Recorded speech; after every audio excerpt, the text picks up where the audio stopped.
Syrian President Ahmed al-Shara met with President Trump today, the first White House visit by a Syrian leader since the country became independent nearly 80 years ago. And as Nick Schifrin reports, today Damascus joined the global alliance countering ISIS, and the Trump administration extended temporary sanctions relief. Today in the Oval Office, a once unthinkable partnership. Ahmed al-Shara, former prisoner of U.S. forces, welcomed to the seat of U.S. power.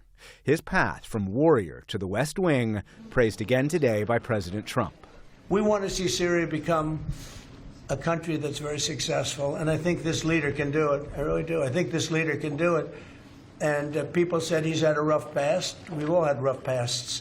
فقد قررنا إلغاء العمل باسم جبهة النصرة. Just 1 year ago, Abu Muhammad al-Jawlani led Hayat Tahrir al-Sham, a U.S.-designated terrorist group with a $10 million bounty on his head. From 2005 to 2011, he was detained by U.S. forces as an insurgent in Iraq. But last December, HTS toppled Syria's half-century of tyranny, ending 14 years of bloody civil war and beginning al-Shara's transformation of jihadi soldier to statesman to sportsman of sorts. With the U.S.'s top Middle East officer in the background, this weekend al-Shara shot hoops with the men who, a few years ago, would have been responsible for his arrest. It's historic in its own right? This is the first Syrian president to ever enter an American White House. Muaz Mustafa leads the Syrian Emergency Task Force that advocates for Syrian democracy and met al-Shara as recently as this weekend. Syria itself, which was under the influence of China, Iran, North Korea, Russia, is now coming and wanting to be an ally of Western democracies, and the first Syrian president ever visits the White House ever. That, I think, is the big story. Today, Syria announced it would become the 90th partner in the global coalition against ISIS. Already, U.S. troops train with Syrian forces to try and ensure Syria can help prevent an ISIS resurgence. And a U.S. official tells PBS NewsHour the U.S. has, quote, advised, assisted, and enabled 22 operations against ISIS over the past month with Syrian forces. This weekend, Syria's Interior Ministry announced a massive raid targeting ISIS militants.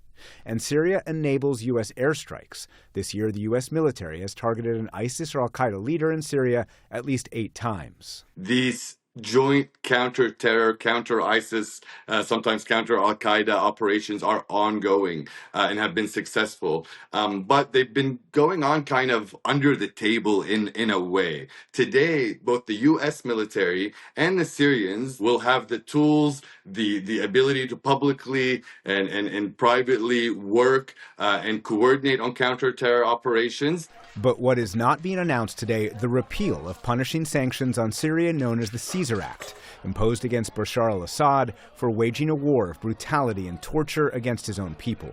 Today, the administration extended its suspension of the Caesar Act implementation for another 180 days. And a senior administration official tells PBS NewsHour the Trump administration supports the full repeal of the Caesar Act. Removal is key to allow U.S. business and regional states to operate in Syria. But only Congress can do that, and Republican Senator Lindsey Graham has resisted. But Syria has much to prove to me and the region before that can happen. Millions of Syrian refugees want to go home, and they can't rebuild as long as Caesar is even a shadow of being snapback sanctions or existing as an authority. And if Caesar remains, it is shattering to the Syrian economy, despite all the other things. And we don't want to see a failed state in Syria. That's bad for the whole world.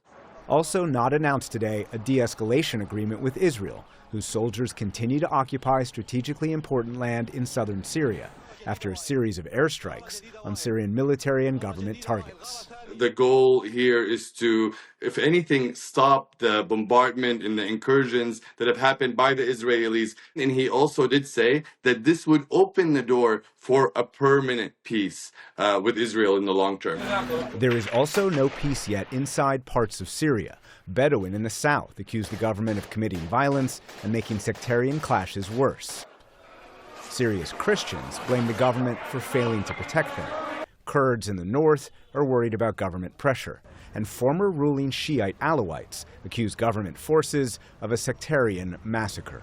the only actually reason these people were killed because of the fact they were Alawites. Dr. Morhaf Abrahi is the president of the Alawites Association of the United States. It's just an Al-Qaeda mentality and Islamic jihadist mentality as well, that, you know, if you believe in different God or if you practice your faith in different way, you have to be killed. And this is the background of Ahmed al-Shara and his government, and this is why U.S. government should be careful in dealing with this guy. But today outside the White House, al-Shara received a hero's welcome. They celebrated a man who's come a long way, even if others say he's got a long way to go. For the PBS NewsHour, I'm Nick Schifrin.